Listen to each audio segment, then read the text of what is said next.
Good morning, everybody. I have a little bit of a late start today on my normal job, and I wanted to come and get some daytime flight footage of the NGAD vector version only for you guys to see it fly in the daytime. So I wanna get up another good flight for you guys here in the daylight viewing. Let me see where my CG is now. We are maybe a hair ahead. Okay, let me just make sure once everything, all the wires move back, which I should probably secure them a little bit more. I'm gonna bring it forward just a hair. All right, because I want to see if my landings get even easier than they already are with it forward a little bit. Okay, so a lot of debate on the internet right now with a lot of the armchair quarterbacks saying that these are control surfaces. If you want to be Captain Obvious, like Karen, like get the wording perfectly correct, they are control surfaces in the exhaust of the fan exhaust nozzles. Okay, they with the height of this and the height of the bottom, it's not getting any deflection from the natural air flying over the plane. So it is not a traditional control surface. I don't care what anybody says.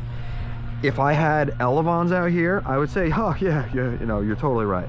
These are thrust vector control vanes. Okay, it only controls the plane with the thrust. Okay, let's just get that straight. Okay, I don't you can say it all you want in the comments, I don't care. For the 4,000 members that are on my Facebook group that understand what this means, they can appreciate what's been done here.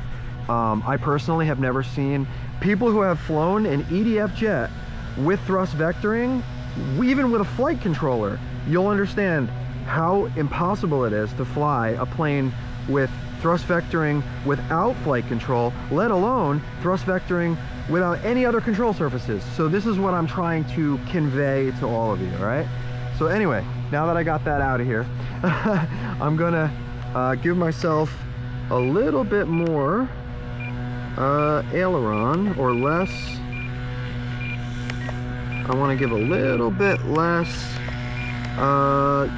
expo on the roll axis, and for my own purposes I want to just get a shot of the rear here where I can see exactly where I am. So I have actually no roll trim built in, very little, almost a little tiny bit on the left nozzle.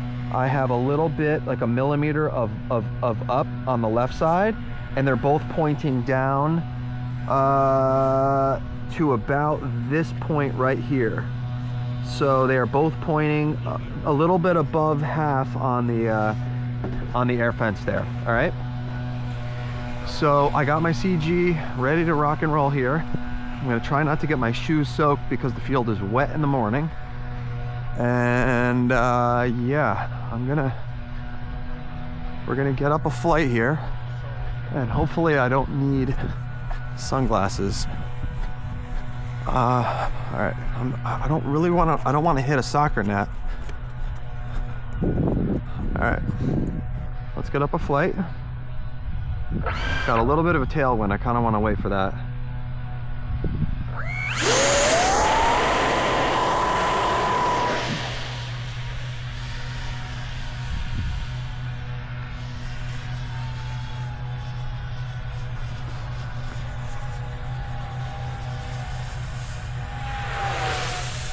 Unbelievable. I gave it 3 more clicks of left trim there. That's 40%.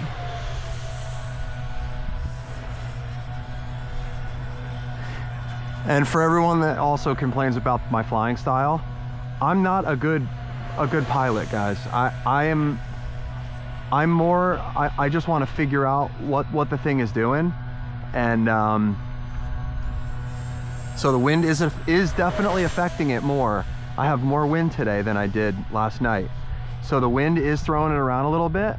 I can definitely see that. But it's got really nice all around characteristics for flying. Really nice.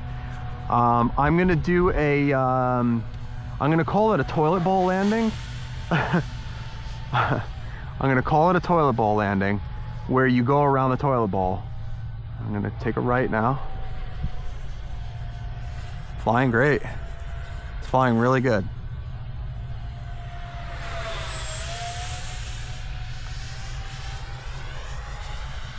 Very controllable. Very easy to fly. Nothing weird.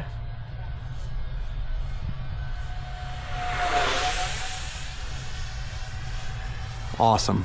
Just awesome. I can fly. Look at how low I'm flying it. For something so supposedly difficult to fly. And it is fast. It cooks, guys. I'm gonna try and fly it with the 1500. So it did need a little bit more left trim. Ready? I'm gonna, oh, I should actually, left trim. Yeah. All right, now it looks like we're pretty perfectly trimmed for level flight on the roll axis.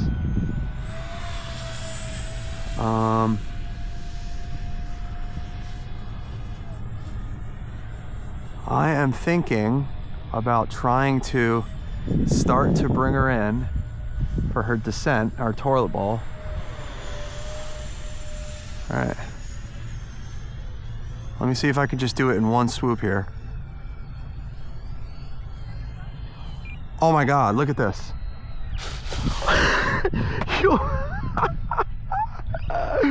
You can land it traditionally, guys. I don't know why. I was having an issue wrapping my head around this whole thing before because of the way that it was landing my first few flights the other night. But you can land it traditionally like a regular airplane with the Vector, guys. This just totally opened up the doors to all of you guys that wanna fly something that has never been done before. I'm not, okay, maybe there are some people out there not on YouTube that have made a twin EDF fly with dual nozzles. I don't know. I don't know. Maybe, I'm sorry if there is someone out there that has done this before. I don't know if it's true or not. I don't know. But it's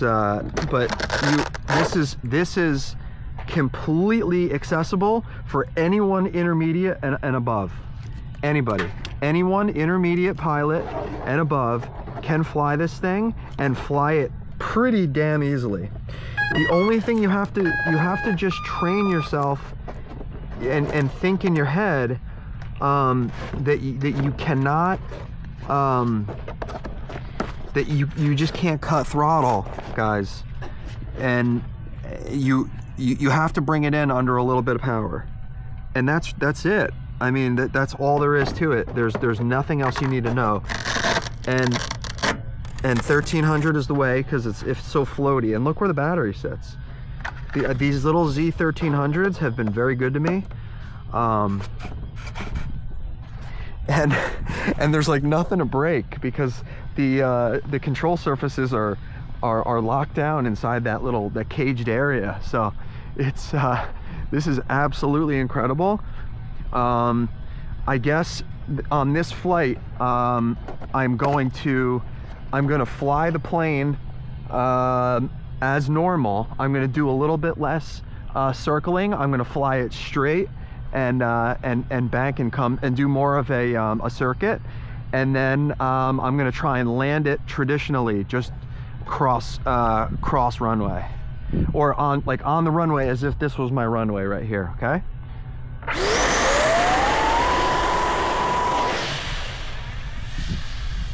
So easy to launch. It's one of my easiest planes to launch, and you would never You would never think that, guys.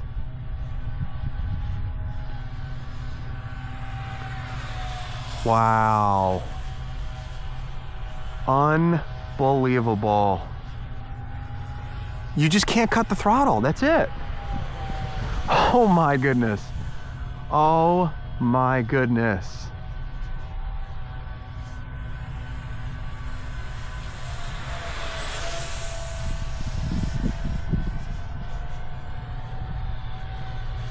I just can't get over this.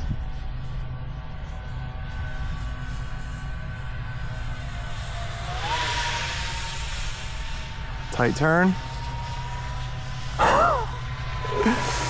I don't know, man. It uses my direct drive servo attachment system. So I directly glue the control surface with, and Thomas designed a wonderful vane for me. I directly glue the control surface to my servo arm, my 90-degree servo arm, not the symmetrical one. Look at this beautiful plane. Wow. This is the most incredible plane I've ever made, by far, by a mile too.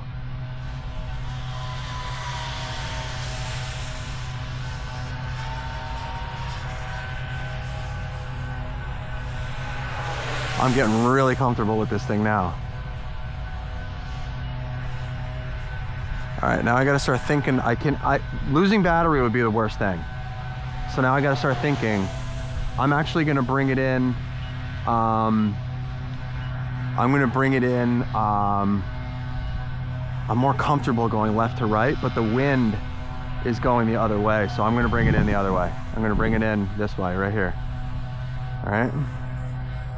Traditional landing approach. Give it lots of space. Oh! Okay, you can't bring it in too fast, guys. I think I might have ruined this one for the day. I think I ripped the nose apart. Oh, that's a bummer. I did. But that's it. That's all I did was just rip the nose off a little bit, and I can definitely repair this. No problem. So what I'm gonna do is I'm gonna change out the battery, and I am going to, you know what? I don't think I brought glue. I didn't, no. Okay. I'm just gonna take, I can replace that nose section really easily. So now what I'm gonna recommend is, I am gonna try the traditional approach landings again. I am not gonna give up on that. But what I think the best way to do this is to do your slow and low approach, and definitely come in a straight orientation at the last second. I think that's probably the best way to do it. Let's see. Okay, this isn't going to really affect the flight characteristic too much, because it looks like it's a pretty clean break. I can actually put this right back. I might have to print a new one because this is pretty mangled. But all right, let's get one more flight. Actually, I could do two more flights. I do have a 1500.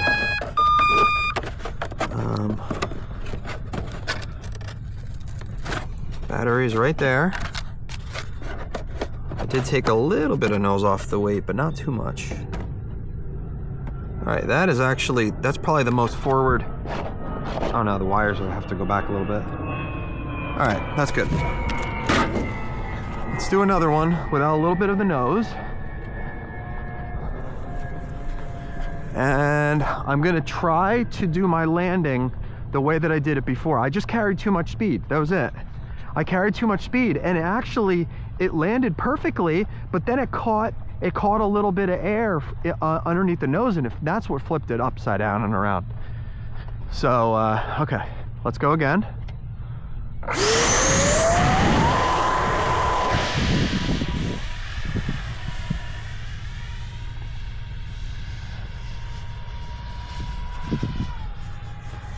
It's funny, I can actually hear the drag from the nose.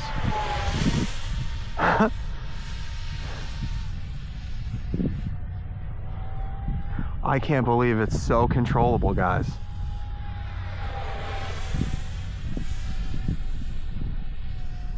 And it is a fun thing to fly.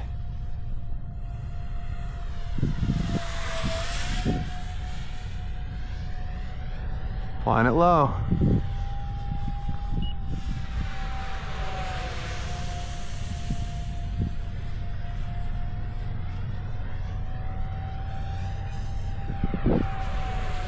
Doing some figure eights. I'm just cruising at 50% throttle, basically. And what's really interesting aerodynamically, guys, you don't have any drag. And this is something that no one talks about. There's no parasitic drag from any flight control surfaces in the air, slowing it down like a flap. So it doesn't have any of that. I can maintain 40% throttle here, and the plane continues, and it never really loses energy. Only very slightly, less than I've ever had on a plane. Let's go full speed. I'm gonna do a full speed pass this way. Absolutely incredible. Unbelievable. Wow. Ooh.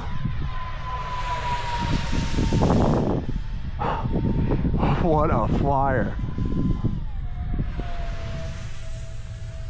What a flyer, guys. All right, so I'm gonna go around the toilet bowl. All right, this is how you get your airspeed down a little bit.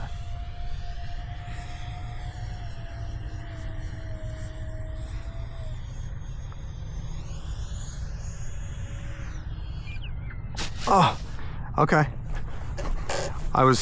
See what I did, what I should not do. I cut the throttle and I tried to flare like an idiot.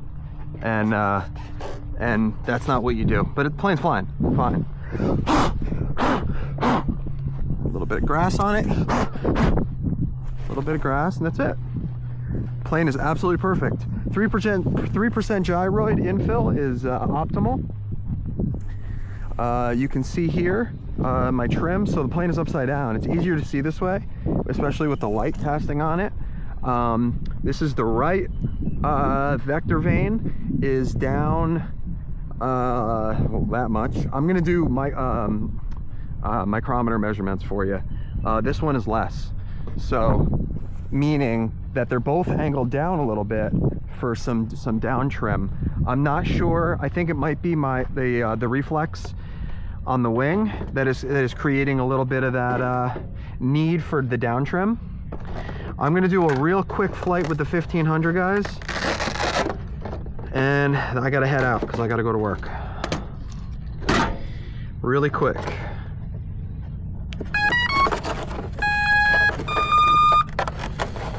This is so much fun. It is just a blast to fly. Never in a million years would I have thought that I would be ripping around in a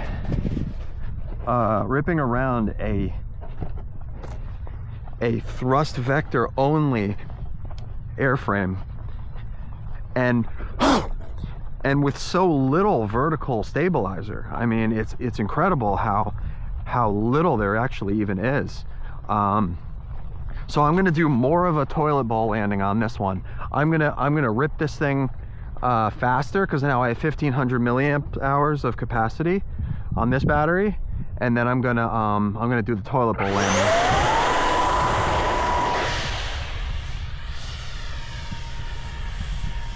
So I can definitely feel the 1500 in the nose. I moved it forward. This is the most forward CG that I have flown yet.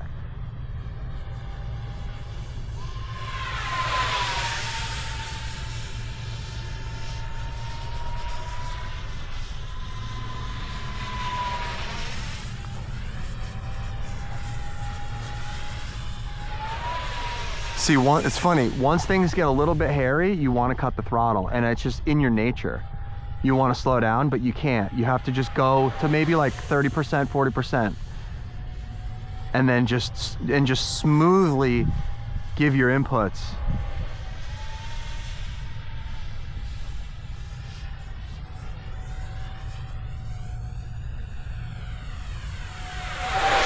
And it sounds so good. It sounds really good. Okay, I don't want to do this right now, but I already cracked the nose, so I want to do some low-level stuff here for you guys. I don't really feel any wind, so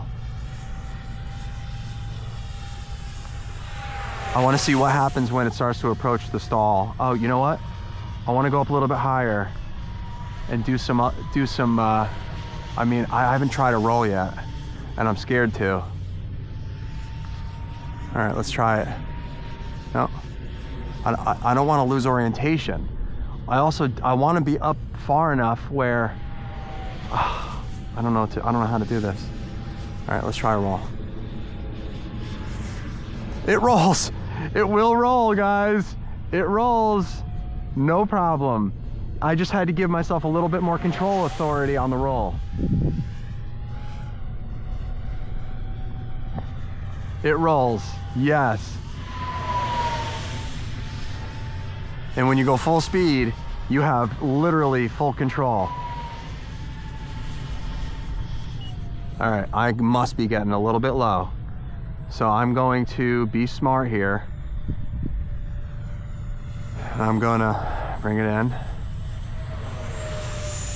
All right, here we go. Bring it in, toilet bowl it. All right, good. 4 successful flights, guys. Other than the little ground effect issue that I had on the third landing. Or was that the second? No, that was the second landing. I had the ground effect problem there.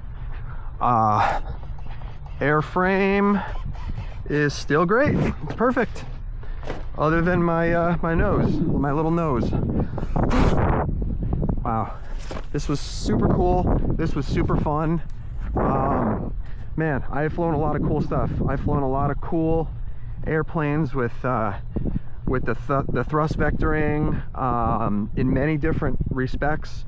You know, traditional jets with thrust vector nozzles, and honestly, they're a serious handful when you turn on the thrust vectoring. You always have to have it on a switch because, I mean, unless you have like a really high-end flight stabilization system that works, that you know is really just set up for the plane, you're not gonna be taking off and landing and really doing anything other than some party tricks with thrust vectoring.